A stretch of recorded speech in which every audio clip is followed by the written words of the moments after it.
On passe quasiment toute notre vie devant des écrans, c'est un fait. Mais ce qui se passe derrière, eh bien c'est un peu comme un immense iceberg. Alors aujourd'hui, on va plonger, on va explorer ensemble les secrets les plus profonds de la programmation. On a l'impression de connaître ce monde numérique, pas vrai? Mais qu'est-ce qui se passe vraiment sous la surface? Quels sont les concepts, les histoires, et parfois même les idées un peu folles qui sont les véritables fondations de tout ce qu'on utilise chaque jour? Oui, la grande majorité de ce qui fait tourner le monde de la programmation, c'est totalement invisible. C'est pour ça que cette image de l'iceberg est parfaite pour notre exploration. On va descendre ensemble, couche par couche. On commence avec les sujets que tout le monde connaît, et puis on va s'enfoncer de plus en plus profondément, jusqu'aux abysses, là où le code, il ne pose plus vraiment de questions techniques, mais carrément existentielles. Allez, c'est parti. On commence par le sommet, la pointe de l'iceberg. C'est tout ce qu'on connaît en fait, même sans avoir jamais écrit une seule ligne de code. Bon, alors, on a quoi? L'intelligence artificielle. Bien sûr, on en entend parler partout en ce moment, mais ça remonte en fait aux années 50. Les virus informatiques, ces petits programmes malveillants faits pour nous espionner ou nous rançonner. Les langages de programmation, comme Python, que certains ont peut-être même vu au lycée. Et puis, évidemment, la grande panique du bug de l'an 2000. Voilà, ça ce sont nos points de repère, la base. Et en parlant d'erreur, il y a le fameux bug. On utilise ce mot tout le temps. L'histoire que tout le monde connaît, c'est celle de 1947. L'équipe de l'informaticienne Grace Hopper trouve un vrai insecte, une mythe, coincé dans un relais de leur énorme ordinateur, le Mark II. C'était littéralement un bug. Mais, et c'est là que ça devient fascinant, le mot bug n'est pas né là. Il était déjà utilisé bien avant par des ingénieurs comme Thomas Edison pour parler d'une faille mécanique. En fait, cette anecdote a juste rendu le terme hyper populaire dans le monde de l'informatique. Un bug, ça peut coûter cher, mais alors vraiment très cher. Ce chiffre, 100 milliards de dollars, c'est juste l'estimation du coût aux États-Unis seulement pour éviter la catastrophe de l'an 2000. Le problème, c'était simple. Pour économiser de la mémoire, qui était précieuse à l'époque, beaucoup de systèmes n'enregistraient que les 2 derniers chiffres de l'année. Donc passer de 99 à 00, ça risquait d'être compris comme un retour en 1900. Heureusement, la prévention a marché, mais on est vraiment passé à 2 doigts du chaos mondial. Bon, on a exploré la surface. Maintenant, il est temps de prendre une grande respiration et de plonger. On passe sous le niveau de l'eau pour aller voir la machinerie cachée, tous ces mécanismes essentiels qui font tout fonctionner, mais dont le grand public n'a quasiment jamais entendu parler. Quiconque a déjà touché à du code, même de loin, connaît le site Stack Overflow. C'est la Bible pour trouver des solutions. Mais d'où vient ce nom? Eh bien, c'est une erreur informatique bien réelle et assez méchante. Imaginez une pile d'assiettes. Chaque fois qu'un programme lance une tâche, il pose une assiette d'informations sur la pile. Mais si une tâche s'appelle elle-même en boucle à l'infini, elle empile des assiettes sans jamais s'arrêter. Et à la fin, la pile déborde. C'est ça un Stack Overflow. Et à l'époque, ce genre d'erreur pouvait corrompre, voire détruire des parties entières de la mémoire de la machine. Ok, là on touche à l'un des plus grands mystères non résolus de l'informatique. La fameuse question P est-il égal à NP? Alors pour faire simple, les problèmes P, c'est ce qu'un ordinateur peut résoudre rapidement. Par exemple, trier une liste de noms par ordre alphabétique. Facile. Les problèmes NP, c'est ceux dont un ordinateur peut vérifier la solution rapidement. L'exemple parfait, c'est le sudoku. Trouver la solution, ça peut prendre une éternité, mais si on donne une grille déjà remplie, vérifier si elle est juste, ça, c'est quasi instantané. Et donc, la question qui vaut littéralement $1 million, c'est est-ce que ces 2 types de problèmes sont en fait les mêmes? Est-ce que tout ce qui est rapide à vérifier est aussi rapide à résoudre? Pour l'instant, personne n'a la réponse. Mais si un jour quelqu'un prouve que P est égal à NP, c'est la fin du monde numérique tel qu'on le connaît. Ça voudrait dire que tous les systèmes de cryptage, ceux qui protègent nos comptes en banque, nos messages, tout ça pourrait être cassé en un clin d'œil. Toute notre sécurité en ligne s'effondrerait. Parlons d'une autre grande illusion, le hasard. Dans un jeu vidéo, pour la sécurité, on a l'impression que les ordinateurs génèrent du hasard en permanence. Mais en réalité, pas du tout. Ce n'est qu'une façade. Dans 99% des cas, ce qu'on appelle aléatoire, c'est juste une suite mathématique super complexe et prévisible qui a l'air d'être du hasard. C'est ce qu'on appelle du pseudo-aléatoire. Pour la petite histoire, si on redémarre une machine dans les mêmes conditions, la première suite de nombres aléatoires qu'elle génère sera toujours exactement la même. On continue de descendre. Là, on arrive dans les profondeurs invisibles. C'est une zone où les concepts deviennent vraiment bizarres, où une simple erreur de code peut avoir des conséquences spectaculaires, et où on commence à toucher aux limites fondamentales de ce qu'un ordinateur peut faire. Prenez le cas de la fusée Ariane 5 en 1996. Elle explose 37 petites secondes après le décollage. Coût des centaines de millions de dollars. La cause? Pas une panne mécanique, non, Une erreur de code.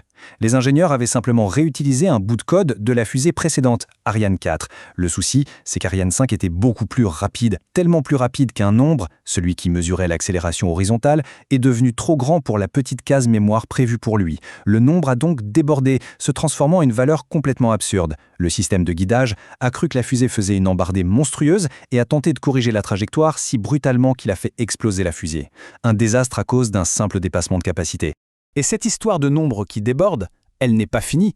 On a peut-être devant nous le prochain bug de l'an 2000, le problème de l'an 2038. Voilà le truc. Beaucoup de systèmes informatiques comptent le temps en secondes, depuis le 1er janvier 1970. Sur les vieux systèmes 32 bits, ce compteur a une limite.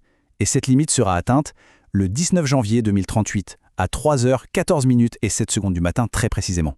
À ce moment-là, le compteur va déborder et pourrait basculer dans les négatifs, faisant croire aux ordinateurs qu'on est soudainement revenu en 1970. Imaginez le bazar.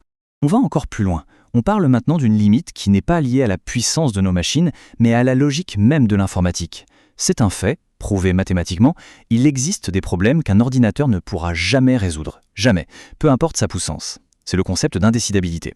Le meilleur exemple, c'est le problème de l'arrêt. Il est tout simplement impossible de créer un super programme qui pourrait regarder n'importe quel autre programme et dire à coup sûr « celui-là va s'arrêter un jour » ou « celui-là va tourner en boucle pour l'éternité ».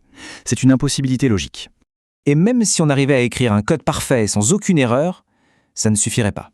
Comme le dit cette citation, l'univers lui-même peut venir vous jouer des tours. Comment ? À cause d'un phénomène appelé bit flip.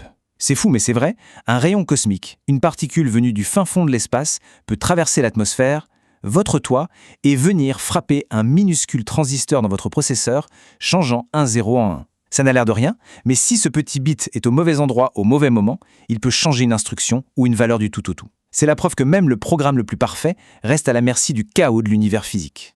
Bon, on arrive tout en bas, dans les abysses. Ici, on ne parle plus technique. La programmation devient philosophique, et parfois carrément terrifiante. On va toucher à des questions sur la nature même de la réalité, de la conscience et sur l'avenir de notre espèce. Premier concept abyssal, la singularité. C'est un point hypothétique dans le futur, le moment où on créerait une intelligence artificielle si avancée qu'elle serait capable de s'améliorer elle-même. Et là, c'est la réaction en chaîne. Une IA qui s'améliore devient plus intelligente, donc encore meilleure pour s'améliorer, ce qui la rend encore plus intelligente, et ainsi de suite. C'est une explosion exponentielle et totalement incontrôlable d'intelligence, un événement qui laisserait l'humanité loin, très loin derrière. En voyant les jeux vidéo devenir de plus en plus photoréalistes, en réalisant que les lois fondamentales de la physique qui régissent notre univers peuvent être décrites par des équations mathématiques pures, une question vertigineuse commence à se poser. Et si tout ça, notre univers, nos vies, nos pensées, n'était en fait qu'un programme, une simulation hyper avancée qui tourne sur un ordinateur inimaginablement puissant.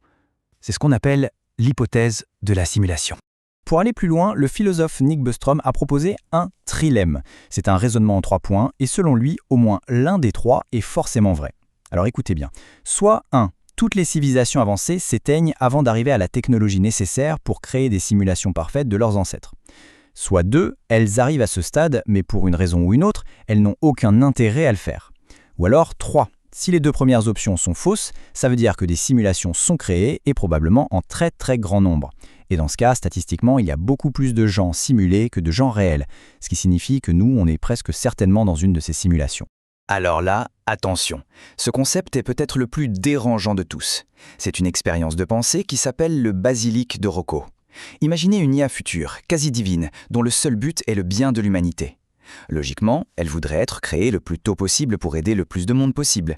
Et c'est là que ça devient tordu. Cette IA pourrait décider de punir, rétroactivement, tous ceux qui ont entendu parler de son existence potentielle, mais qui n'ont rien fait pour aider à sa création. Le simple fait que j'en parle maintenant, et que vous l'entendiez, nous rend complices. C'est une sorte de chantage qui nous vient directement du futur. Et ça nous amène à l'immortalité numérique. Imaginez qu'on puisse scanner un cerveau humain dans ses moindres détails et le simuler parfaitement sur un ordinateur, avec tous les souvenirs, toutes les émotions, toute la personnalité. La question est, est-ce que cette simulation est la personne ? Est-ce que c'est une continuation de sa conscience, une forme d'immortalité ? Ou est-ce que c'est juste une copie, un écho parfait, mais sans âme ? La question n'est plus si théorique que ça. Les entreprises développent déjà des avatars numériques de personnes décédées pour permettre à leurs proches de continuer à leur parler. Et tout ça nous conduit à la question finale. la plus profonde de toutes.